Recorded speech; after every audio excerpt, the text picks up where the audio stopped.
Hello YouTube, welcome to my YouTube channel.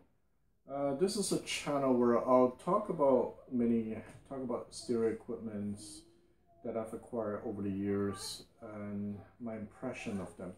It's not a review per se. I don't spend time analyzing it, spending hours writing notes, listening to music, and talk about how great the soundstage is and so forth. It's just me using it for a while and giving you my impressions on it, right? So the KEF 205, that's what we're going to talk about today. Now, I'm not talking about the KEF 205/2, this is the 205. On the internet, you're not going to find a lot of reviews on them. I have three theories as to why we don't find a lot of reviews on certain speakers, right? So when I go out to buy a pair of speakers, I usually try to research as much as I can on it. If I can't find anything, there are maybe three possibilities. One is that it sucks. Two is that it's before the internet was very popular. So you do have reviews, but they're probably in magazines and not online.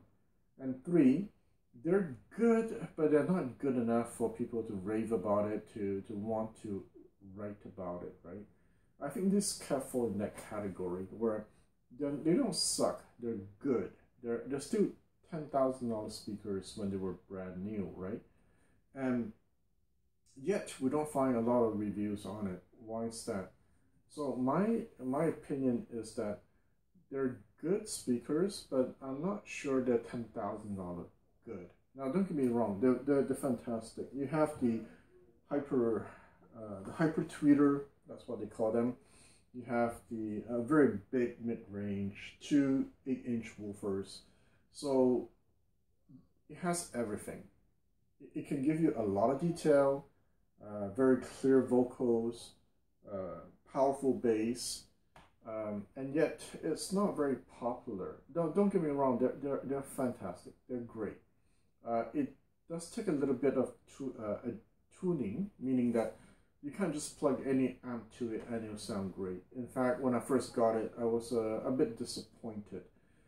And in fact, when I first auditioned it, I was a bit disappointed. Now, because I expect a lot from a $10,000 speakers. Now, I can't afford $10,000 speakers. As I said, I'm in the medium income bracket, right?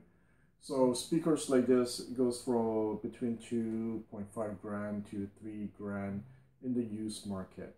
And that's the only way I can afford something like that. So when you save up so much to buy a pair of speakers that costs you about 3 grand, you expect it to be phenomenal. And when I first got it, it was good, but it was not phenomenal. You see, when we say speakers are good, right, it's all relative. You can have reviews on speakers that are $1,000 that are good. You can have review people saying, oh, these speakers are fantastic at every price point. So these are good. Definitely, they're amazing for speakers in the 3 grand used market price range. So, and it took me a while to get them to sound good. In fact, for these speakers, I went out to buy 4 amps. I went to buy a Classic CA2300. I went out to buy a Bryson 4B SST. I had a Bel Canto 1000, and I had an AccuPhase 266. I have Macintosh 7100. I had 2 of them. It was delivering 300 watts. And yet I was like, it sounds okay, sounds okay, sounds okay. My friend brought it to his place to try with his VT200.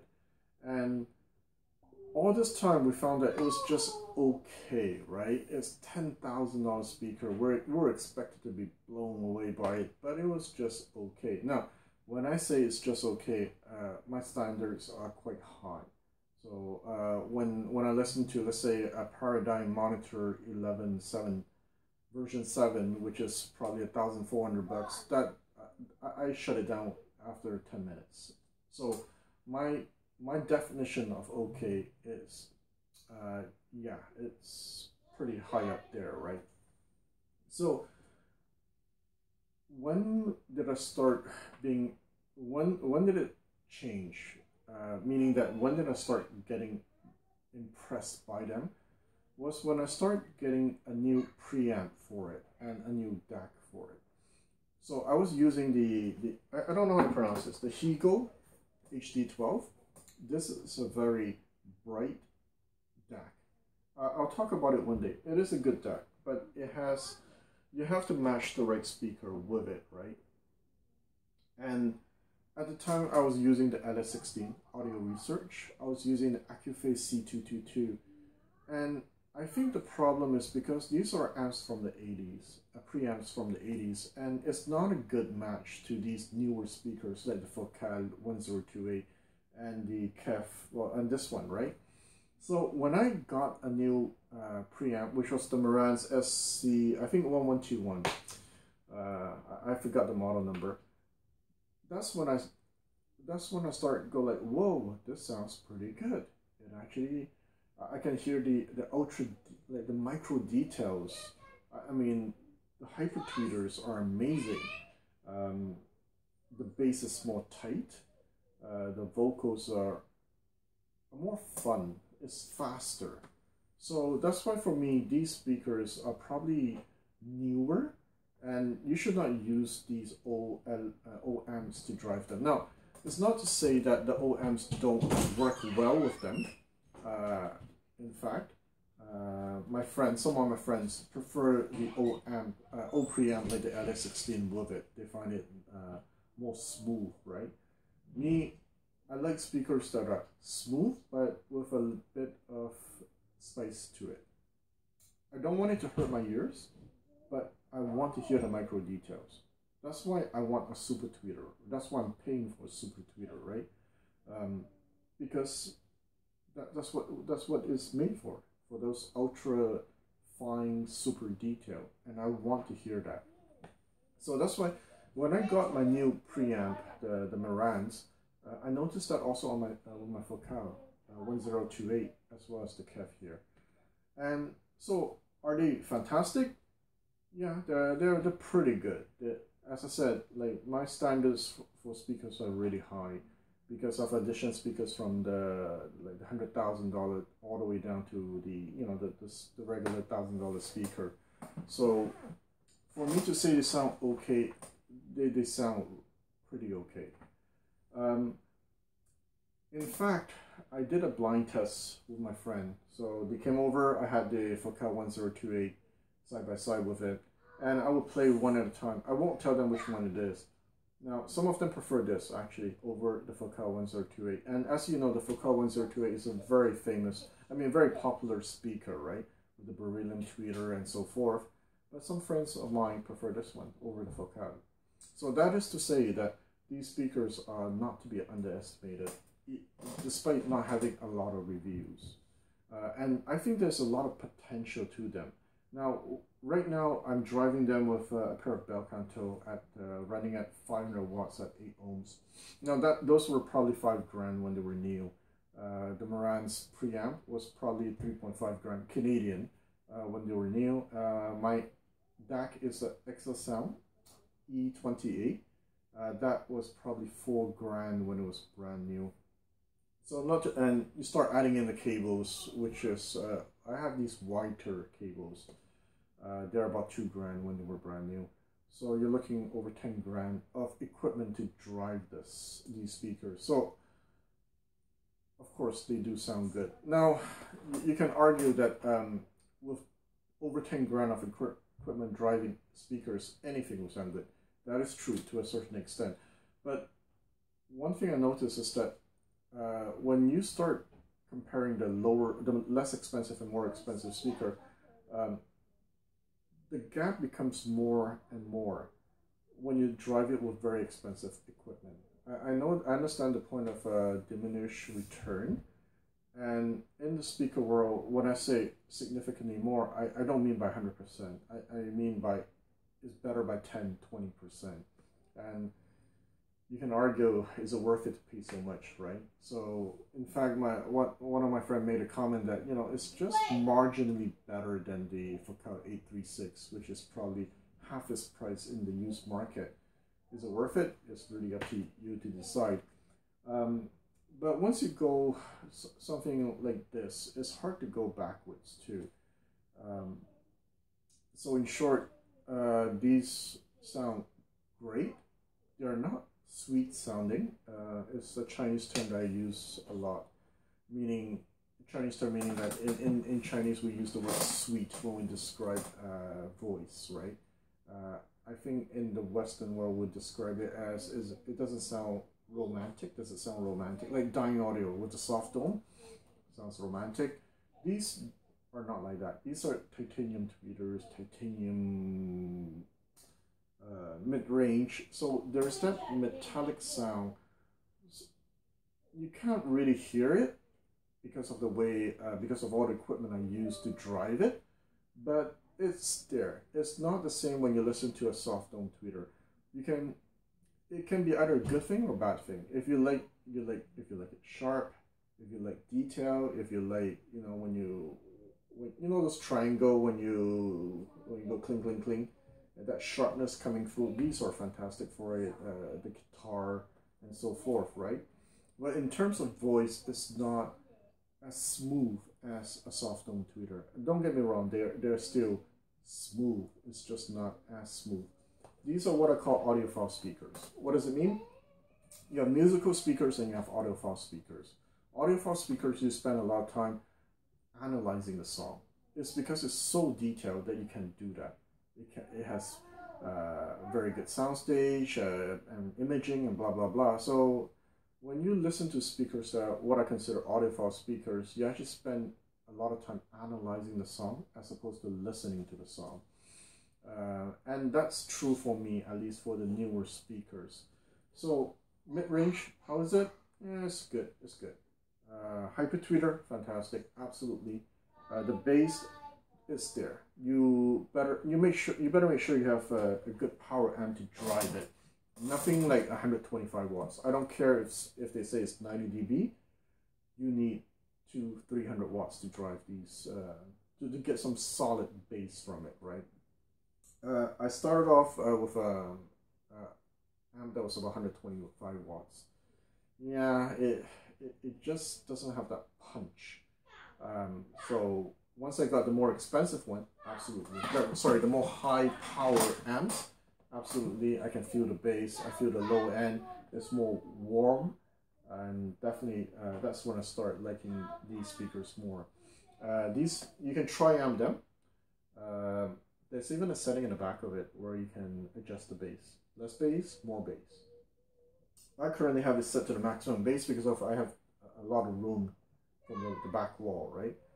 So one thing I noticed, actually one thing my friend and me noticed is that when we first started listening to it, we're like, well, it has a bit of that KEF 105 characteristic by adding a super tweeter. So maybe that's what they call the British sound. It's not as sweet and smooth as the KEF because of titanium tweeters and so forth. But it has that feel. And this is handmade in England. Apparently this is one big piece of wood, very high quality. But as I said, having said that, I won't pay $10,000 for it. If I bought it new at 10 grand, I would be really, maybe I spend a bit too much.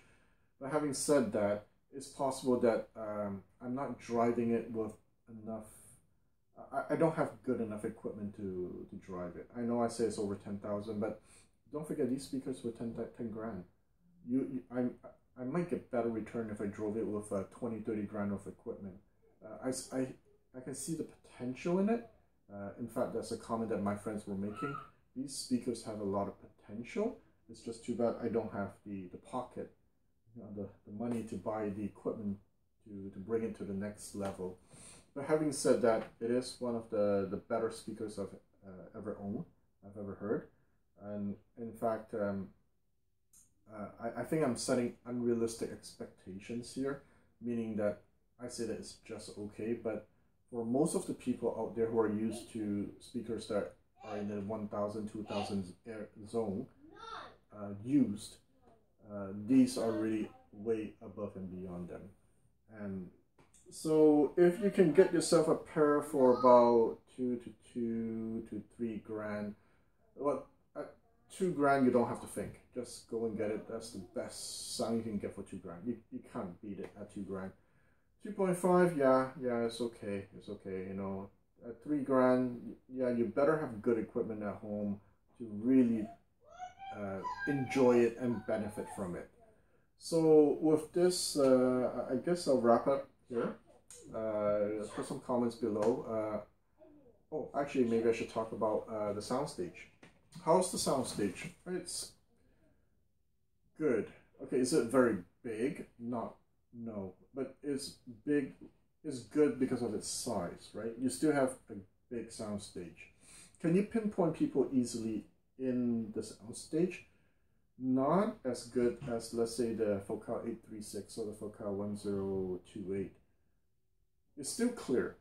You can still kind of pinpoint people, but when I say kind of, I'm being, once again, a bit not realistic. Yes, you can. It's just that, you know, I like it when I can really pinpoint.